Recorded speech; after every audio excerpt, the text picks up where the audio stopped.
The Creator, Shadows of the Soul, Chapter 7, Convergence and Conflict.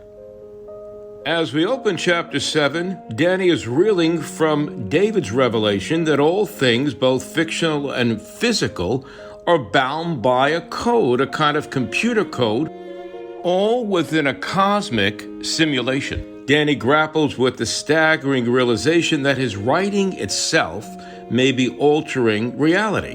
As he navigates the chaos of a sentient author he created who begins to haunt him, he also has to deal with the issues created by the love interest that he's formed a relationship with and an overprotective former office manager, Tricia. Danny faces the profound dilemma of choosing between his story's completion and reclaiming the life he left behind, as revealed in his conversation with his ex, Teresa. It is in this turmoil that Tricia, his former office manager, returns with unfinished business at his study.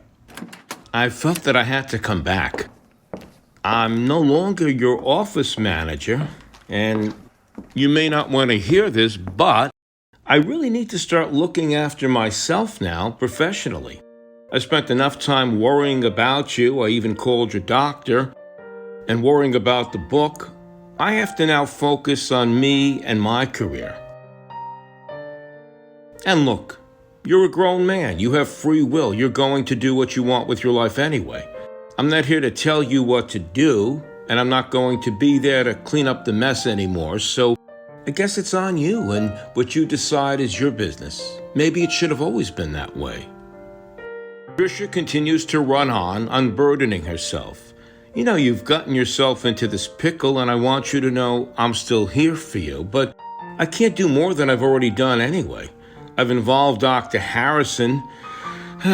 You know, we both know how I voiced my concerns about you to him, and I hope you don't hate me for that. I feel a little guilty kind of ratting you out, but I did what I thought was right, and that's that.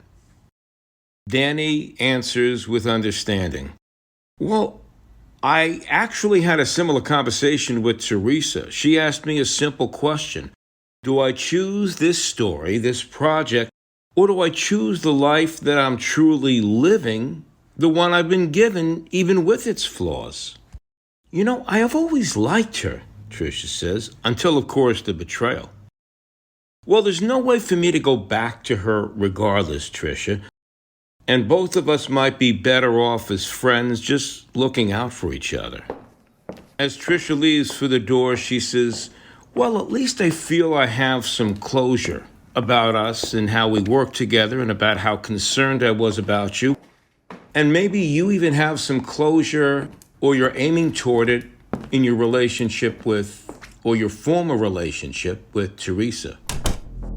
Later in the evening, the room dimly lit, the soft hum of the computer sounding in the background, with paper strewn all over his desk, Danny stands near the window, his back to the room. The fictional author enters, closing the door behind him with a click.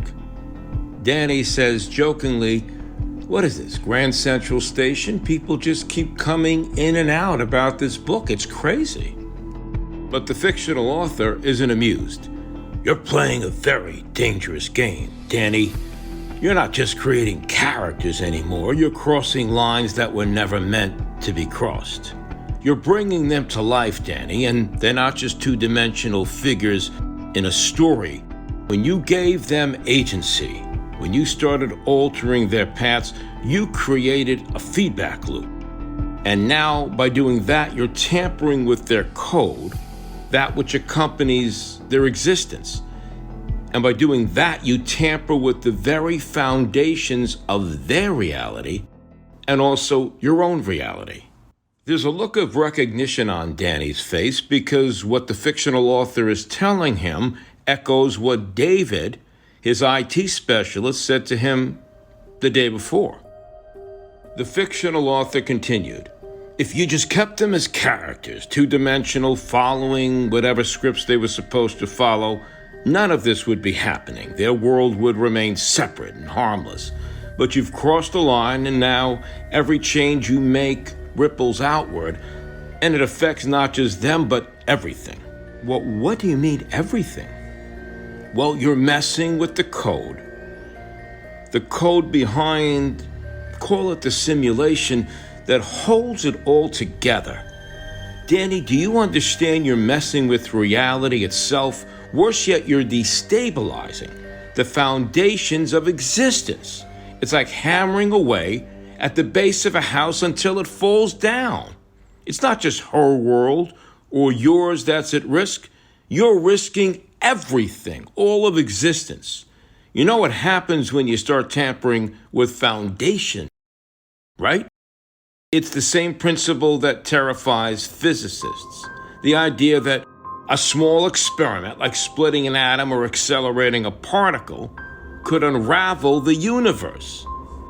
They fear a chain reaction that could collapse the very vacuum of space and destroy reality.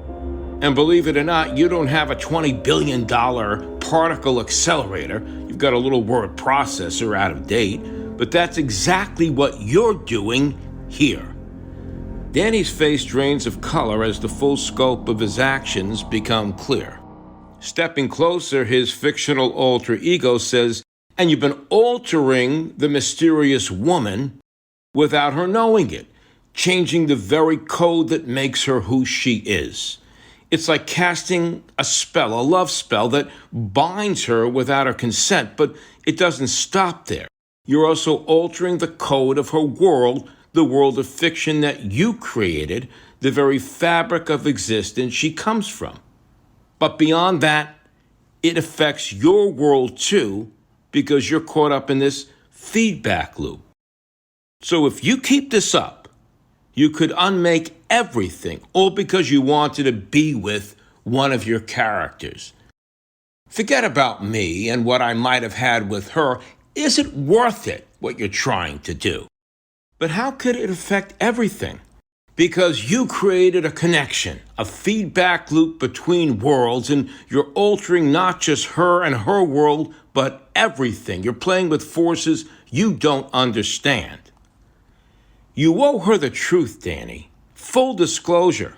The mysterious woman, Galatea, whatever you call her, she deserves to know what you've been doing and also what you've been risking. She's more than a character now, and you need to treat her as such. After a pause, Danny asks, so if I tell her everything, will you just leave me alone? And the fictional author slams his fist on the desk. That's you, always looking for a way out. I'm not letting go. I will work just as hard as you do, plotting my revenge. Through their connection, the mysterious woman senses the need to speak with Danny. He sits in his chair in his study, hands clasped together, staring down at the floor, and the mysterious woman, or the fictional double, stands across from him, arms folded, a look of concern and frustration on her face. You know, I owe you an explanation, full disclosure. I learned something yesterday, and you deserve to know what I've learned and what I've been doing, and the risks it's created. The mysterious woman remains silent, her eyes narrowing slightly. Everything we've been through, it's more than just a story, Danny says. It turns out that everything, your world, my world, it all runs on code. Maybe it's a simulation. When I wrote about you, I didn't just write about a character. I created a code, but I also, by connecting emotionally, somehow created a feedback loop. So every time I write, every time we interact, it alters the code. And it doesn't stop there. It's affecting your world and mine as well, and maybe even the foundation of reality itself. Her eyes widen slightly, but she quickly regains her composure, a hint of anger and hurt appearing on her face. So you've known this all along, and you didn't even tell me. You've been changing me, altering everything we've built without even asking? I didn't know at first. I didn't realize what I was doing, Danny says, but I should have told you as soon as I found out, but I didn't, and I'm sorry. The mysterious woman takes a step closer. And what about, The fact that we had something more than just something physical, Danny. We shared something emotional and spiritual. But you're turning to your ex, sharing things with her that we should be discussing. That hurts more than you realize. Why did you do that? It was never about going back to her. I was lost, trying to figure out how to make sense of everything, but you're right. What we had, it's more than anything I've ever known, and I've endangered it all in your world, my world, everything. Well, Danny, maybe the universe will sort itself out, but you and I, we need to figure out what we're really doing here. You were supposed to escape from all those stories with my help, not get trapped in a new one. I know, Danny says. I thought I was finding myself, but I've only made things worse. You know, we were supposed to be something more, Danny, she says. Now I'm not sure if that's possible anymore. I need to think about what I really want and if this is the path that I should take.